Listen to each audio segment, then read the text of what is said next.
Hola, buenas tardes. Bienvenidos al espacio Palabras Libres, el podcast del Eco de los Libres. Hoy nos encontramos con Antonio Bayona y Julián Gómez para celebrar la presentación de un libro que ha tenido lugar ayer en Zaragoza de Pilar Bayona, Correspondencia Escogida.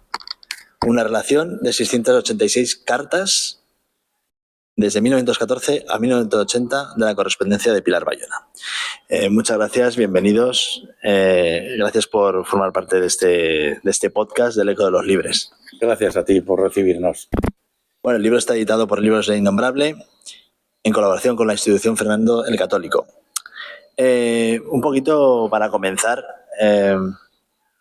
este trabajo de clasificación, de recuperación de todas las cartas desde 1914 a 1980, ¿cuándo empieza todo este trabajo? Pues en el año 1996 murió mi tía Carmen, la hermana de la pianista, y entonces todos los papeles vinieron a nosotros. Pero la verdad es que hasta el año 2000 o un poco más adelante no empezamos a organizar todo el archivo Pilar Bayona, que hemos dado en llamar así. Y entonces hicimos bases de datos y por supuesto había fotografías, había no sé qué, y había correspondencia, que es esta. Y la correspondencia empezamos a mirarla más profundamente cuando hicimos la biografía que editó Prensas de la universidad. Y entonces, claro, para poder hacer una biografía que tuviera un sentido, pues miramos toda la correspondencia. Pero claro, en una biografía poníamos trozos pequeños de la correspondencia, pero ahí se nos quedó ya en el cuerpo el ver que esa correspondencia era muy interesante y con muchas firmas de valor. Y entonces, pues es cuando hemos empezado a pensar en este epistolario que ahora sale. 686 cartas son muchas. Pero ¿qué criterio de descarte hay en esta colección tan inmensa? Pues tampoco sé si sé contártelo muy bien. Pero vamos, primero teníamos las cartas recibidas por Pilar. Luego teníamos unos borradores de varias cartas de ella a otros que hacía borrador o copia mecanografiada cuando eso.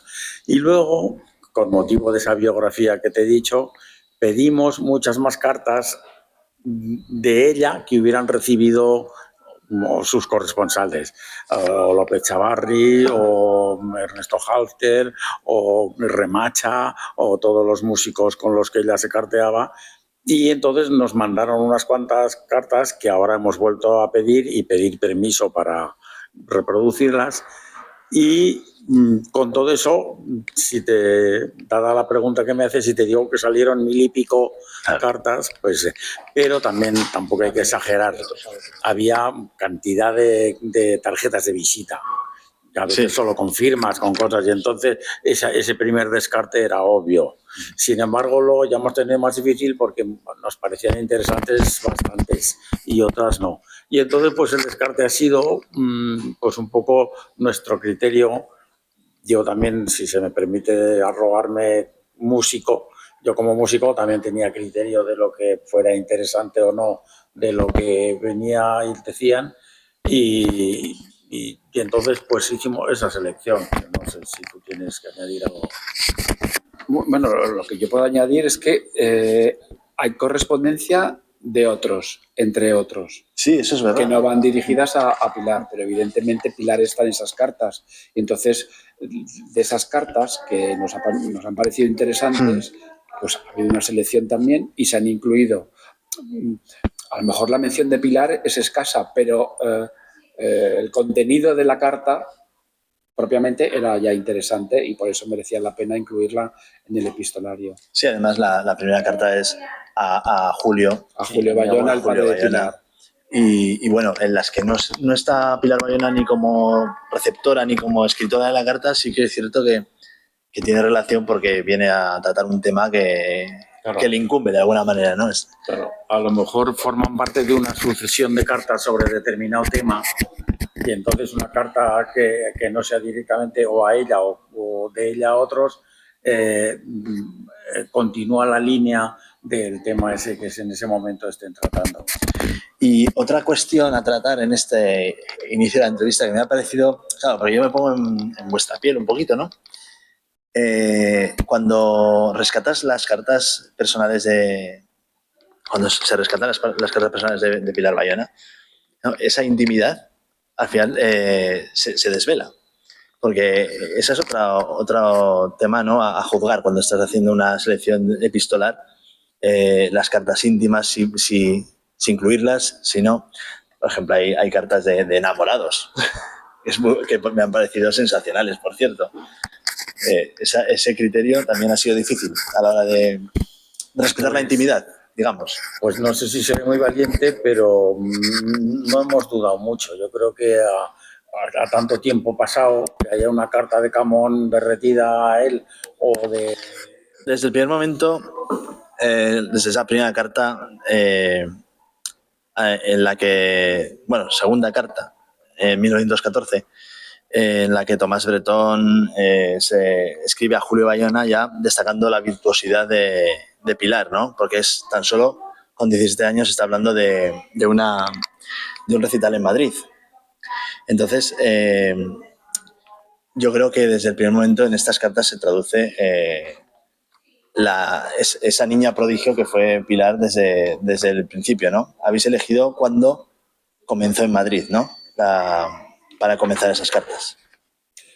Sí, de todas formas, para aclarar un poco, Tomás Bretón ya conocía a Pilar de aquí, de Zaragoza, porque Tomás Bretón visitaba de vez en cuando Zaragoza, él dirigía conciertos, entonces no recuerdo ahora qué obra, si era no sé si lo recordarás tú, bueno, una obra de Bretón, La Dolores o, bueno, entonces fue con orquesta, entonces la parte de piano, la parte de la orquesta, la parte de Pilar. Y entonces ya aquí la familia, pues que vino además Tomás Bretón con su mujer, pues ya se conocieron todas las familias del mundo de la música de Zaragoza y ya la escuchó y se dio cuenta que merecía la pena que Pilar fuese a tocar a Madrid.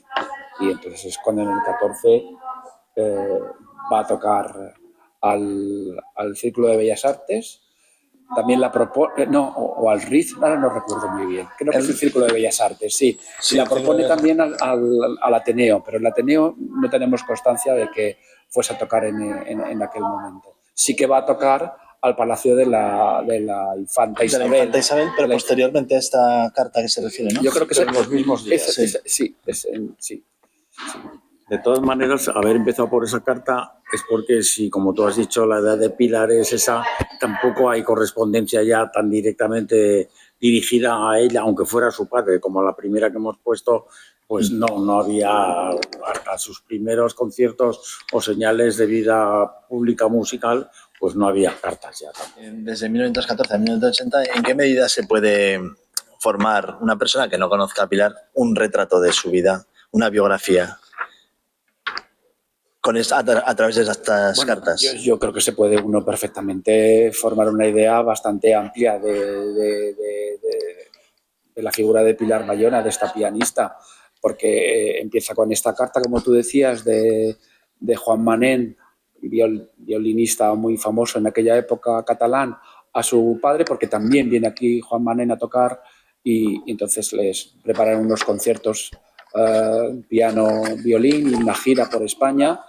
Y a partir de ahí diríamos que es cuando Pilar Bayona pues empieza a dar conciertos por España y a ser más conocida, aunque ya en 1912 toca su primer concierto con orquesta, si no recuerdo mal, aquí en Pamplona, y a partir de ahí empieza a contactar, la empiezan a conocer los músicos de la época como José María Osandizaga, Guridi, y claro, íbamos ampliando, llegan los años 20, pues con los hermanos Hafter, y Pilar aparece en la prensa, sus conciertos tienen buenas críticas por Adolfo Salazar, el crítico del Sol, en los años 20 y 30, y a partir de ahí digamos que se va ampliando y va siendo conocida en toda España, sale al extranjero también, y yo creo que uno se puede hacer una idea, porque claro, las cartas no solamente son de músicos, también hay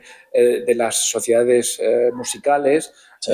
Ella los escribe para poner sus conciertos, la contestan, y luego también hay familiares con otros artistas que no son exactamente músicos, pero como Luis Buñuel o algún pintor.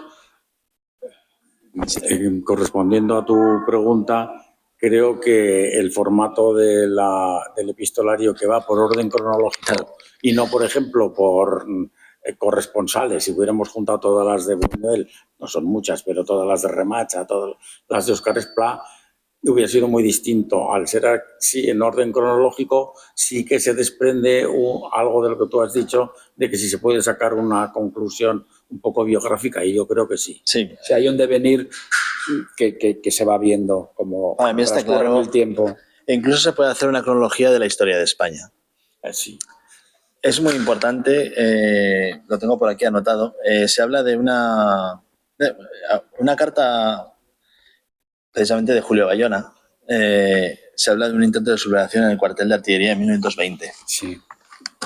Bueno, vamos repasando la historia de España a través de las cartas, pero también el tono de las cartas van cambiando con la misma historia, ¿no? Vemos un tono muy festivo, muy alegre en los años 20.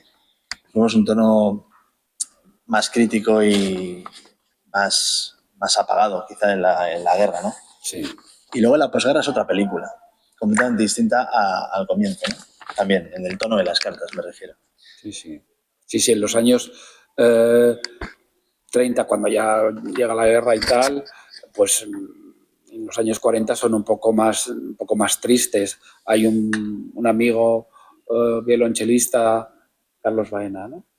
Sí, Carlos Baena, que la escribe. Hay bastantes cartas de él, porque se hicieron muy amigos. Y yo creo que hay en esas cartas se nota un poco, porque él es muy melancólico, está triste, se nota ahí un poco lo que tú decías, la España que le pesa. A mí las de Baena me gustan mucho. Claro, es que va a dar unos conciertos, a Toledo y dice, ya la iglesia, ya lo tengo que hacer, porque claro, tiene que ganar dinero para subsistir. Y luego está la de Pepín Bello del 39, cuando acababa la guerra. Esa es magistral. Esa es estupenda. Esa tengo alguna pregunta también. Esa carta, y evidentemente, pues bueno, pues tú tienes razón. O sea, se puede ir viendo un poco todo lo que sucedía en España en toda esa época, el transcurrir desde 1914 hasta 1980, desde luego. También es interesante y es de destacar la inclusión de fotografías que se adjuntaban en las cartas. Esa moda de pedirse fotografías, ¿no? Por favor, mándame una foto, yo te mando otra. Imagino que en ese mare magnum de cartas, de 1000 cartas o 1000 y pico cartas que encontrasteis, supongo que un montón de fotografías habría. Sí. Pero además llevas razón, ahora nadie, ¿cómo no? Ahora ya. Con los móviles, imagínate. El mundo ha cambiado. Absurdo. Otra costumbre de la época es hacer dibujos. Otra maravilla que no debíamos haber pedido, porque Eduardo López Chavarri, hay unos dibujos que además aparecen en color que son una maravilla. Te voy a enviar los monos, ¿no? ¿Qué hago? Sí. ¿Tenéis algún dibujo de Pilar? ¿De ella misma? En carta. A ver, aclara. De Pilar. Ella hubiese dibujado. Ella dibujaba en cartas no, en libros. Que estaba, a lo mejor, en sus lecturas. Ella lo que hacía era, no sé si se me está oyendo. Yo creo que sí. Ella lo que hacía era unos rostros femeninos. No había otra cosa, solo distintos o parecidos a algunos rostros y perfiles femeninos, ¿verdad? Y alguno nos ha quedado todavía que tenemos en casa, pero luego los libros están en el IAC, en el Pablo Serrano, todos los libros que teníamos están ahí. O sea que hay algunos sí que aparece todavía algún dibujito suyo. En el libro 30 miradas, que también editó Raúl Herrero, el libro del innombrable, ahí, aparte de caricaturas de dibujantes de prensa, en la introducción vienen unos cuantos dibujos de la propia Pilar. Es verdad, sí, no me acuerdo. Porque como una muestra, pero yo lo recuerdo siempre que era al lado del crucigrama del periódico, dibujaba unos perfiles, hacía no sé qué, o en algún programa viejo, pero no en cartas, no, creo que. Y otra de los argumentos recurrentes en las cartas, evidentemente entre músicos es normal, pero llama la atención que se solicitan partituras constantemente. Incluso es muy gracioso porque se pierden, no sabes si las tiene uno, si las tiene el otro, está muy bien.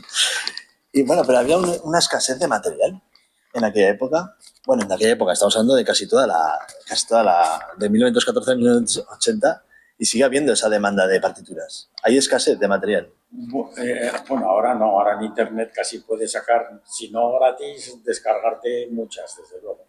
Pero añado a todo lo que tú dices que no solo tenía que tener la partitura, sino que a veces el pianista tenía que aportar la partitura de toda la orquesta. Dentro de todas las partituras de mi tía había varios conciertos de piano con la parte de orquesta. La tenía que llevar. Y entonces la tenía que llevar y por eso se la piden de unos a otros, porque ya no solo es el trozo de piano, con el trozo de la partitura, la partichela de que le toca el piano, sino que la orquesta no tenía entonces ese material, la facilidad de obtenerla. Es más, en los estrenos como en el de Guridi, cuando le escriben, por ejemplo, de Canarias o de Marruecos, algo así, ¿puedes tocar este concierto? Pues resulta que no pueden porque la orquesta no tiene opción de tener la partitura de todas las partes orquestales. Los años 20 y hasta la década de los 30 destacan las cartas donde se puede percibir el constante recibimiento de músicos en casa de Pilar que están tocando lo que les apetece, pasándoselo bien entre músicos, y también le invitan constantemente a tertulias literario-musicales, podríamos decir, o musicales literarias, ¿no? Entonces todo ese ambiente de los años 20 y 30 conforma, ¿verdad?, la personalidad de Pilar en cuanto a su compromiso con su trabajo. Sí, Sopeña en la pequeña biografía que hizo decía que el Paseo de la Independencia, donde estaba el piso de mis tías, pues que era no sé cómo decía, un cuartel general. un cuartel general musical en el que iban todo el mundo era bien recibido, todo el mundo llegaba allí, cantaba, tocaba, todos los que llegaban allí. Y claro, pues por ahí pasaron cantidad de músicos, Ravel, Alexis Weissenberg, Henrik Sering, el hijo de Stravinsky. Sí, que por cierto, por ejemplo, Federico Torralba contaba que cuando fue el hijo de Stravinsky tocaron mi tía y él, pero Stravinsky tocaba con un cepillo encima de las teclas del piano. O sea que también hicieron su música, no sé cómo, dodecafónica no, pero desde luego no sé cómo llamarla. Sí, qué bueno. Sí, cuando vino que, si no recuerdo mal, era la Orquesta Bética, estuvieron haciendo gira en el año 23 cuando estrenaron el retablo de Maese Pedro, de Manuel de Falla. Entonces vinieron aquí a Zaragoza y los estrenaron en Zaragoza. No sé si venían de Barcelona o del País Vasco. Entonces ya Pilar conocía a Ernesto Halter porque era el que dirigía esa orquesta. Entonces pasaron por casa de Pilar, eso está aquí, lo cuentan, que pasaron los músicos por casa de Pilar. Pilar muy probablemente, casi con toda seguridad, iría a los conciertos, que dieron 2 además, y luego Pilar también participó ya mucho más adelante en un homenaje a Falla, haciendo la parte de piano del retablo, aquí en el año 40 y tantos. O sea que sí que había muchísima continuo trasiego, sí. Y continuo compartir, ¿no? Sí. Retroalimentación, podríamos llamarlo así. Sí. Emilio Guijarro en 1920 escribe desde Alicante y dice: todo lo que sea cultura les molesta. Esta sensación, ¿cuántas veces se topó Pilar con esta sensación de la cultura en España? Pues yo creo que más de una, efectivamente. No te puedo dar datos muy puntuales aquí y allá. Alguno tengo, pero claro, sería Radio Zaragoza, por ejemplo. Sí. El caso de Radio Zaragoza. Y alguna vez, y no diré el nombre, que tocó en Cogullada y le pidieron que tocara la Atlántida de Falla, que ya sabes que tiene coros, orquesta, no sé qué, todo menos piano. Entonces esquivó como pudo la cosa. Y entonces, efectivamente, esa falta de cultura en los medios, los medios culturales o políticos más incluso, pues lo tuvo que sufrir más de una vez, obviamente. Sí, yo recuerdo, ahora que dices esto, Antonio, que en alguna ocasión, y creo que fue, si no fue en Zaragoza, fue en Madrid, que el organizador o el que pagaba le dijo, bueno, Pilar, ya vale, hasta aquí. Oh. Y dejó de tocar. Tremendo. Muy bien, ya vale. Ya vale, maja, ya está, ya vale, maja. Que es muy típico, ¿no? Bueno, en 1924 Pilar tiene 27 años. Juan Sala, presidente de la agrupación artística aragonesa, le felicita ya por su éxito en el extranjero. Estamos hablando de que sale al extranjero muy jovencita y ya tiene éxito en el extranjero, con lo cual ya es una pianista universal desde muy pronto, al final, desde muy temprano. Pero es curioso que al volver, Pilar dice, a mis paisanos les ha dado por obsequiarme, ¿no? Le empiezan a hacer socia honorífica de todas las agrupaciones que hay en Zaragoza dedicadas a la música. Hay que salir al extranjero para que te reconozcan en Zaragoza o en tu tierra. Pues no sé, no lo sé. No solo en Zaragoza, yo creo que en muchísimas partes, incluso actualmente. Vale. No, yo, es para mí que me pongo así. Incluso actualmente, si en el currículum puedes meter una escuela extranjera, alemana, americana o la Juilliard o lo que sea, potencia eso está clarísimo. En otra carta de una mujer extranjera Americana, no lo sé, pero le dicen eso que si quiere pagarse Pilar unos conciertos, Europa. que la gente lo hace para poderlo apuntar después en el currículum. Pero tienes que pagar por tocar, o sea que imagínate. Sí. Y entonces, pues eso, no sé, lo que te preguntaba es que me he perdido. Es curioso que cuando sale al extranjero por primera vez es cuando le empiezan a dar homenajes en Zaragoza. Sí. Obviamente es que lo de Alemania del año 24 pues tuvo bastante eco y tocó 2 conciertos en Berlín, otro en Stuttgart, estuvo un mes fuera conociendo músicos alemanes y todo eso, y entonces pues sí tuvo eco aquí, eso es indudable. La primera carta de Luis Buñuel que aparece aquí es de 1925 y la anima a tocar en París, algo que al final Buñuel no consiguió, pero ¿alguna vez intercedió en este particular? Buñuel, que tocara, yo creo que no. Luis, no. Alfonso. Alfonso sí. Alfonso. Alfonso sí. Sí, Alfonso sí, porque tenía, al vivir en Madrid, en Barcelona Madrid, y aquí, pues compaginaban y decían, pues puedes tocar aquí, puedes o no. Pero Luis Buñuel, yo creo que más bien no. Sí, es que Alfonso Buñuel tenía bastantes buenas relaciones dentro del mundo musical. Y entonces... Fue nombrada socia honorífica de la Asociación de Profesores Músicos. Bueno, y después están todo el rato intentando que forme parte del Conservatorio de Zaragoza. Creo que es en 1932 una carta que le escribe el director para darle academicismo al Conservatorio de Zaragoza, ¿no? Pero Pilar tuvo más relación casi con el Conservatorio de Pamplona a lo largo de su vida, ¿no? Sí.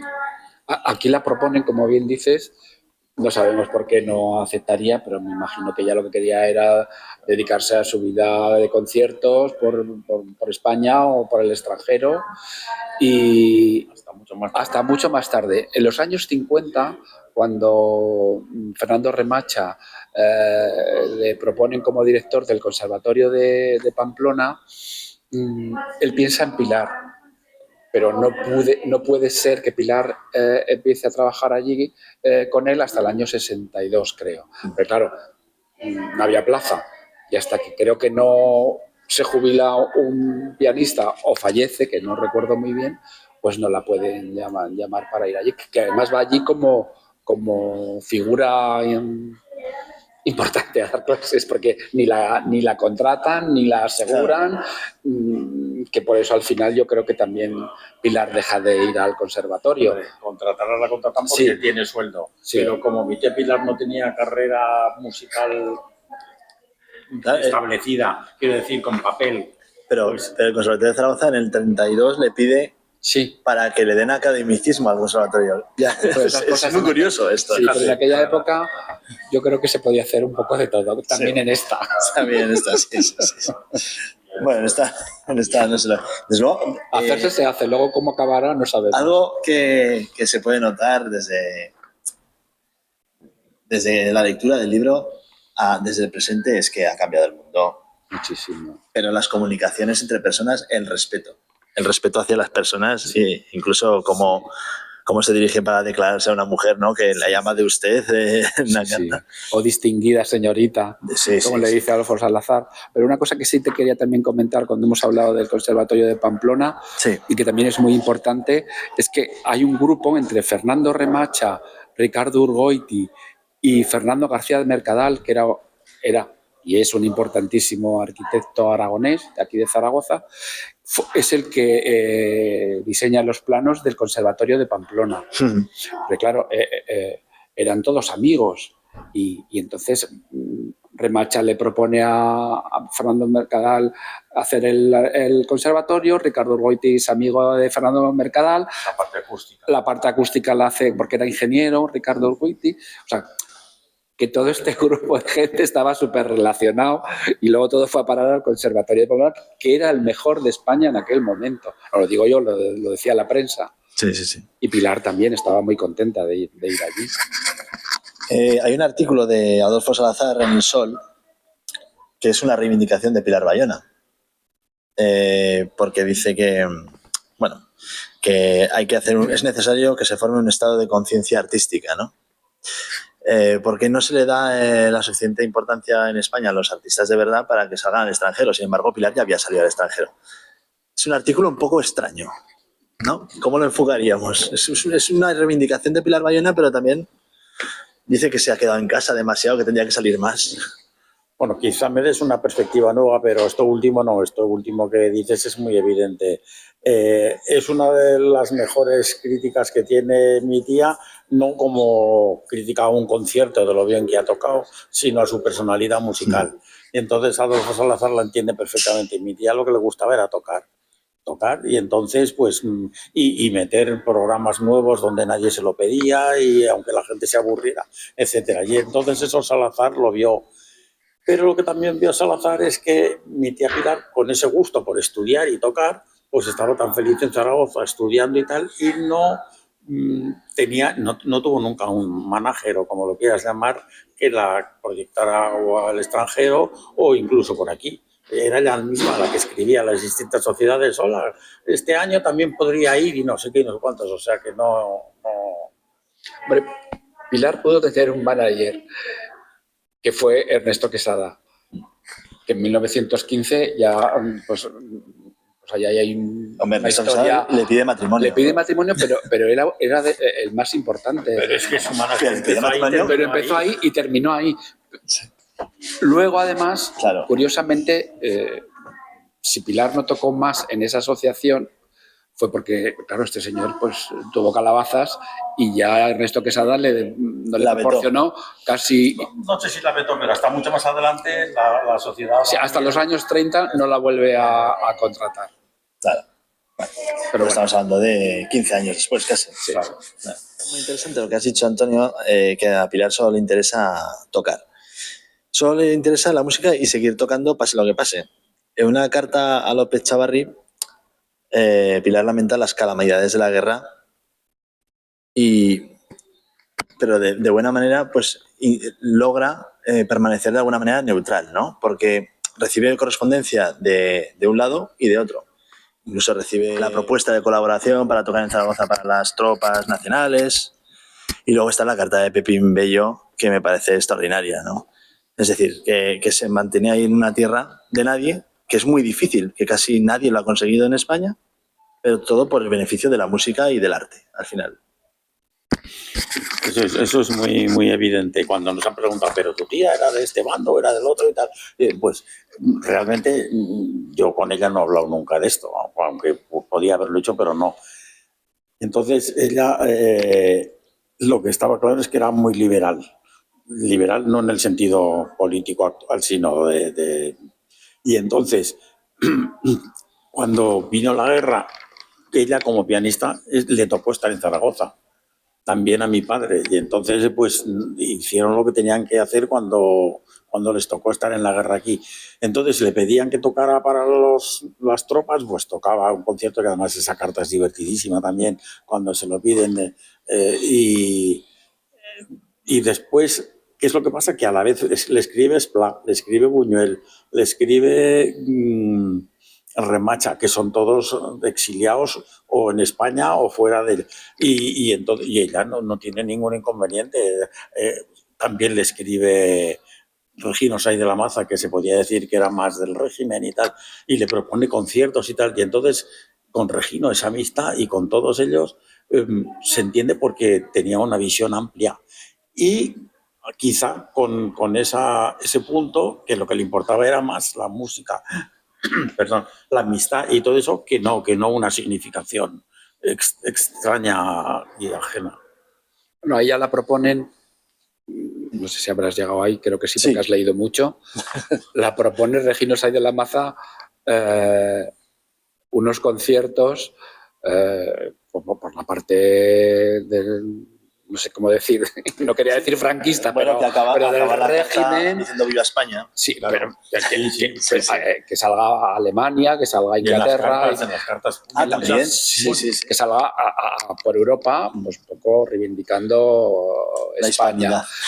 No sabemos por qué esos conciertos no se realizan. Eso sí que no hemos llegado a saberlo. Pero no hay constancia de esos conciertos. No, es una tontería, pero que es inevitable que en las cartas ponen años de la victoria, no sé qué, no sé Sí, cuánto. claro, pero esto es todo eso claro. sí. Y los sellos también, claro, pero eso es inexcusable, claro. Pepín Bello habla de catástrofe, de tiempo de incomunicación, de un Madrid trágico en el que al final es detenido. Y pregunta muy interesado por Conchita de la Torre Bayona, que aparece en varias cartas. ¿Qué nos podéis contar de este personaje? Concha de la Torre Bayona, pues era prima hermana de mi padre y mis dos tías. Y se casó con José Ignacio Mantecón, que era republicano, y que luego durante la guerra fue significadísimo como mando republicano en Teruel. Aquí en Aragón, fue el gobernador general De hecho, no sé si esto viene a eso, pues a su mujer, la prima de mis tías, la detuvieron y la mandaron a una cárcel en Pamplona durante 3 años. Y a las dos niñas de ellos dos, las monjas las echaron del colegio, a las dos niñas por ser hijas del republicano, y entonces estuvieron entre la casa del abuelo Mantecón y la casa de mi abuelo Bayona. Y entonces estas dos niñas, esos 3 años, 4 años, estuvieron ahí metidas. Es más, mi tía consiguió, con esa especie de osmosis que acabábamos de decir, de no estar en ningún sitio, que el general Galera Paniagua, que era absolutamente franquista, consiguió que las niñas volvieran al colegio y fueran admitidas, etc. Hay una foto inefable del general Galera todo militarizado y debajo tiene sus 2 hijas y de más adelante están las 2 hijas de Mantecón. Imagínate, es... Que claro, que a Concha de la Torre Bayona la meten en la cárcel porque no pueden apresar al marido. Y como no le pueden detener a él, pues a ella, que era más fácil detenerla, la represalia.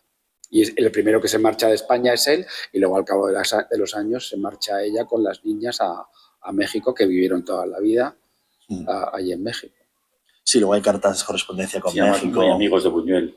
Y de su mujer, Juanita, llamaba la mujer de Buñuel.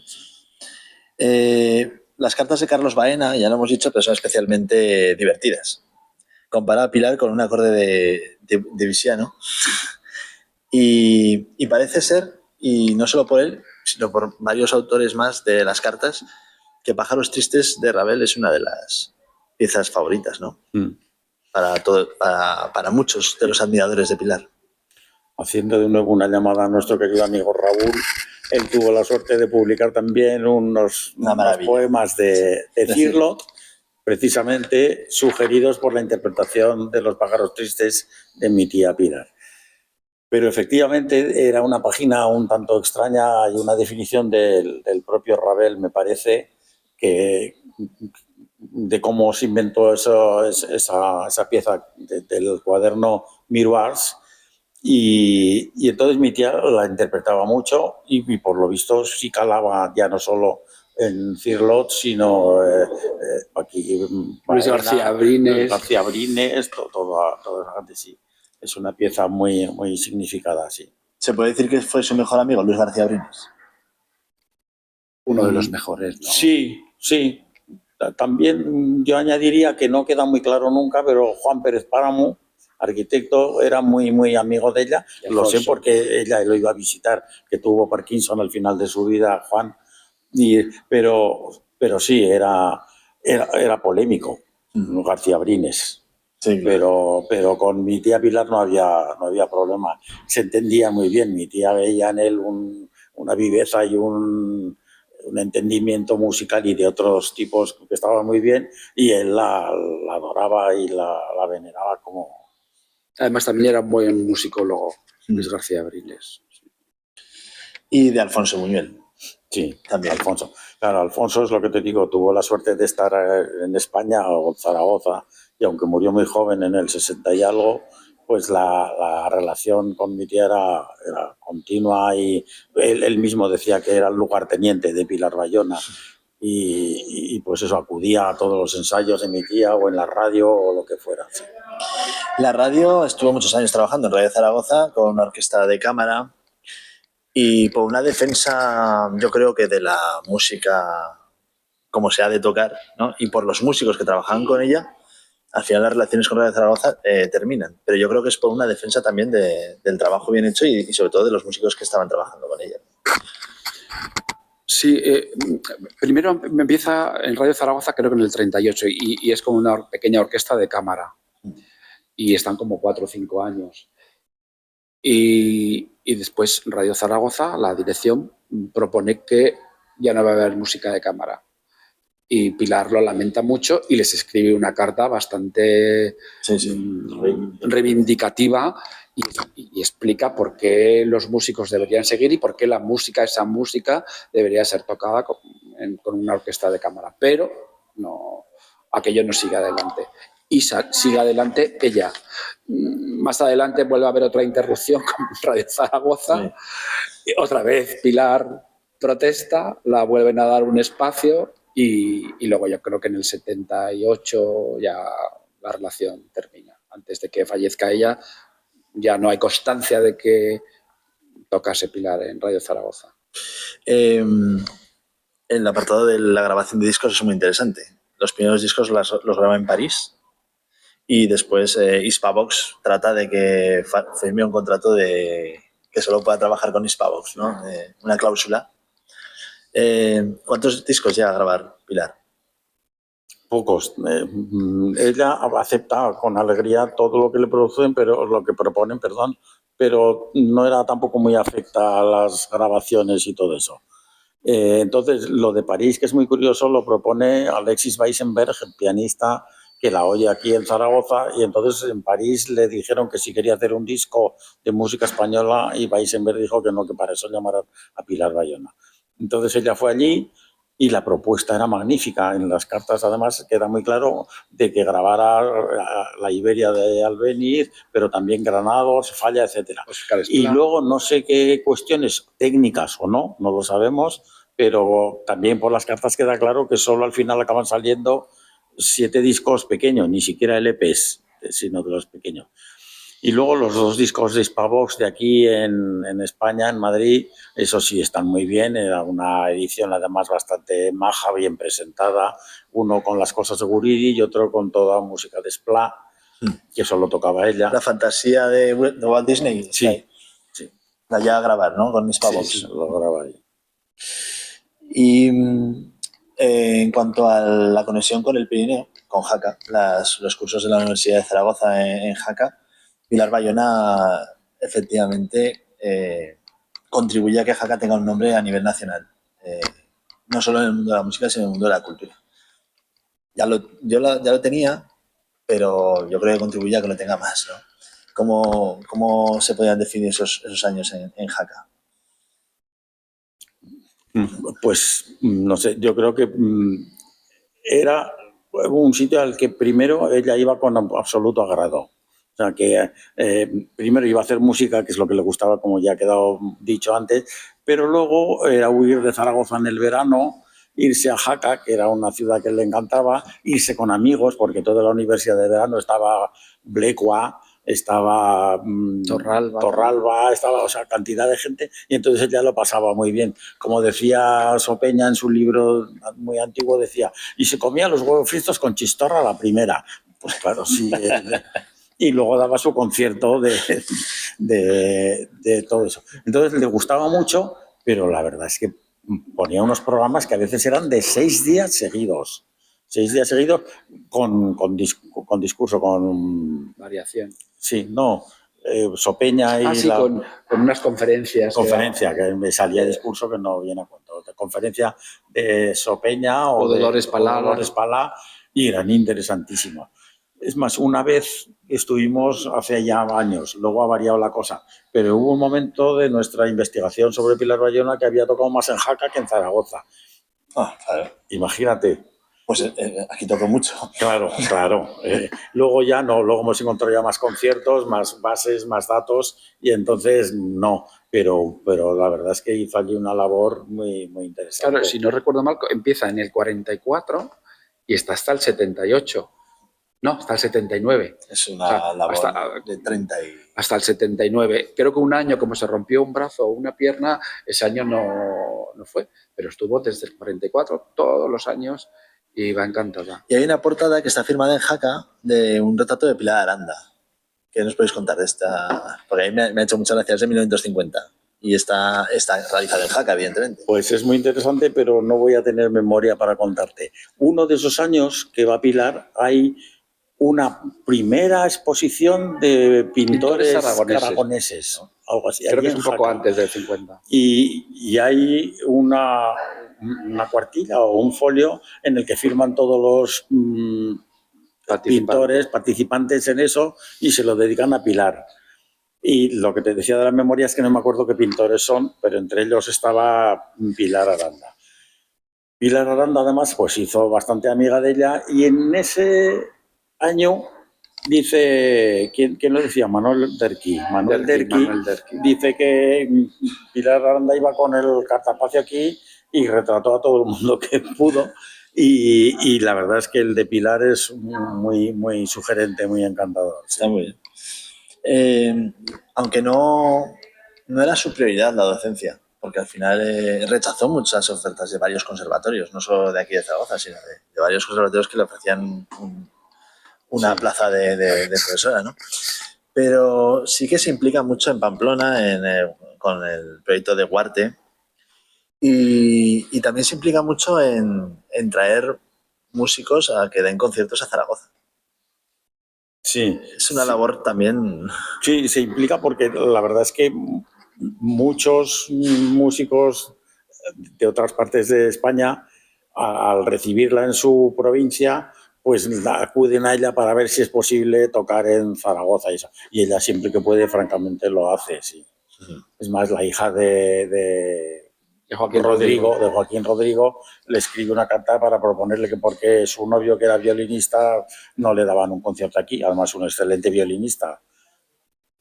Leonara, si no me equivoco. Sí. Es Gómez Laguna, ¿verdad? Quien le hace hija predilecta de Zaragoza, además como alcalde.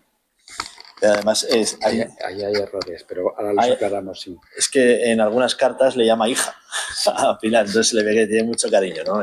Sí. Es una relación muy, muy paternal la que tiene con ella. Sí, lo que pasa es que a Pilar le entregan el título de hija predilecta en el año, si no recuerdo mal, 1955.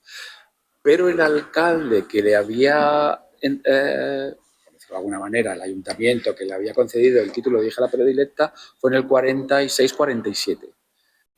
No sé si era un... ¿Tú te acuerdas del apellido? Bueno, pues... Pero fíjate los años que pasan hasta que le entregan el título. Y se lo entrega Emilio Gómez Laguna. No recuerdo. Gómez Laguna es el que le entrega ese título de hijo predilecta. Le hace la entrega del título, que están marcados. Hay una foto, además. Hay una foto. Hay un concierto muy en la Aljafería, muy, muy vistoso. De todas las 600 y pico cartas, 648 creo que he dicho. Sí, 686. 686 cartas. Bueno, hay muchos nombres relevantes en la historia de la música. ¿cuáles destacaríais? Hombre, nombres importantes hay muchos, pero por ejemplo yo considero más importante una correspondencia más continuada que da más datos que a lo mejor, por ejemplo, 2 cartas de Turina que podían ser impresionantes, que a lo mejor solo le dicen: Pilar, por fin vas a tocar el día no sé qué, Sopeña y yo estamos encantados, vas a tocar el concierto de Schumann. Entonces, una carta de Turina es valiosa, pero yo a lo mejor me interesa más la correspondencia con Remacha, la correspondencia con Spla, por ejemplo, claro. Y incluso sí, fue Remacha, sí, uno de los estrenos de Remacha, pues eso, hay datos musicales importantísimos. Pilar, aquí cuando llegues haces lo que quieras, algo parecido, ¿eh? Sí. No tomes las palabras. O cobra lo que quieras también, sí. El caché que quieras. Yo te pasaré un disco de cómo son los gaiteros de Tafalla y tú al llegar aquí tocas lo que quieras. O sea, entonces todos esos datos musicalmente tienen una relevancia para que yo musicalmente creo que es importante. Con López Chavarri también hay una correspondencia. Sí, fíjate, curiosamente, con López Chavarri hay más correspondencia de ella a él que de él a ella. Pero hemos llegado a la conclusión que de él a ella se han perdido. ¿Se han perdido o alguien se las ha quedado porque las ha prestado Pilar? Yo creo que era continua la conversación. Porque no tiene mucho sentido esa correspondencia de Pilar a él y, sin embargo, de él a ella, pues hay 4 o 5. Lo que sí que se ve es que tiene una espinita clavada con Valencia en estas cartas, ¿no? Sí. Le costó mucho llegar a Valencia, no sé por qué. Llegó antes al extranjero. Bueno, una espinita y también, pues lo que decía antes, que no tenía un representante. Y entonces, donde tenía un amigo, en Valencia o en Alicante o no sé qué, pues yo creo que además es absolutamente natural admitirlo, pues insistía para ver si le daban conciertos en los distintos sitios. Claro. Hay una polémica que yo creo que esto entre músicos debe ser algo habitual. Pero claro, hay una polémica entre Rodrigo, creo que se llama el pianista Querol. Sí. Y bueno, es que hemos dicho que salió airosa en varias situaciones. La verdad es que tenía la elegancia Pilar Bayona de salir airosa de situaciones complicadas y además de manera elegante. Pero bueno, esta polémica a la que me refiero, desde luego los que quedan mal son los dos, tanto Querol como Rodrigo, ¿no? No diré nada. No, sí, ya dice bastante las cartas. Pero sí que tenía esa personalidad de elegancia, de salir airosa de trances verdaderamente, bueno, el peor trancel de la guerra, claro. Pero sí. Bueno, lo de Querol, desde luego, es hasta casi aburre de tantas cartas que hay ahí, pero es muy interesante. Y se entendía también de épocas pasadas que decías tú de la música, cosas particulares, pues era eso. Si algún pianista tocaba un concierto por primera vez, estrenaba, pues más o menos se suponía que ese personaje seguía tocando ese concierto, no en exclusiva, pero casi. Y aquí lo que sucedió es que Pilar, amiga de Rodrigo y de Victoria Cami, su mujer, pues en una entrevista en casa le preguntó a Pilar: ¿y puedo tocar este concierto? Y entonces él le dijo que sí, pero sin preocupación alguna. Y luego ya se lió porque Querol dijo que era suyo, entonces ya Rodrigo no pudo echarse para atrás y dijo que era verdad, que si no sé qué, pero quizá una de las cartas más resbalosas y más difíciles de analizar es la de Querol explicándose con el de la sociedad de aquí de Zaragoza. Sí, con el director de la sociedad de Filarmónica, ¿no? Filarmónica, sí, con la Filarmónica. Sí, que dice unas cosas que son verdaderamente... Sí, yo creo que es complicado incluso elegir esa carta, ¿no? Sí, y además, pero hemos decidido que las íbamos a incluir. Pero Pilar, hay una en la que se enfada mucho, que no voy a comentar nada de esa carta, aunque quiera que la lea. Se enfada. Está aquí, que está ahí en el epistolario. No, pero de manera muy elegante se enfada. Sí, pero los pone un poco verdes. Bueno. Escribe a Toldrá que era el que, si estaba programado el concierto con la sociedad, como tú bien has dicho, con la Sociedad Filarmónica de aquí, el director iba a ser Eduardo Toldrá. Y entonces, pues claro, después de lo que la menean, por decirlo de alguna manera, la marean, pues Pilar le escribe a Toldrá y los pone verdes. Sí. Es más, Leopoldo Querol estrena el concierto de Ravel aquí y es el que tiene la partitura. Y Pilar se lo pide. No sabemos si esto es a la vez o no es a la vez lo del concierto. Yo creo que es un poco antes. Bueno, pues ella le pide la partitura del concierto. ¿Lo ves? Lo que hablábamos antes de las partituras Sí. del El constante trasiego de partituras. De la orquesta. Eso. Y entonces, al final, no se la deja. Es más, le dicen en alguna carta que es muy cara la partitura. Sí. Se puede alquilar o algo. Lo que se puede alquilar. No, pero si es que no se encontraba en España esa partitura. Él la habría comprado en su momento, pero era difícil conseguirla y no se lo presta. O sea, Pilar se queda sin tocar que es otra cosa que le cuenta a Eduardo Tondrá. Quiero tocar este concierto, tú lo diriges, pero no se puede.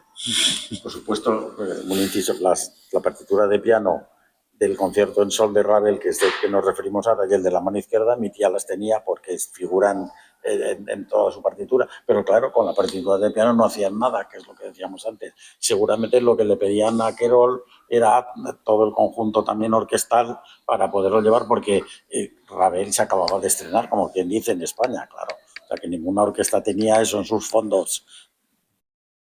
Bueno, ¿y cómo recordáis ese momento en que le pone una calle a Pilar Bayona? Que aparece también la foto del momento este.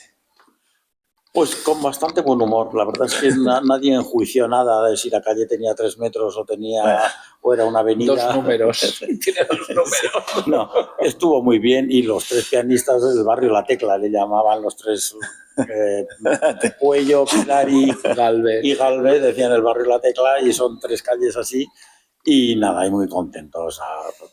Pues quiero decir que, ¿ves? No creo que hubiera ningún juicio crítico de nada de eso, sino la aceptación de que, bueno, pues Zaragoza además eso tuvieron a bien elegir a los 3, no solo la calle de una persona, de uno de los 3 pianistas, sino los 3, son 3 calles paralelas seguidas y bien, nada, no.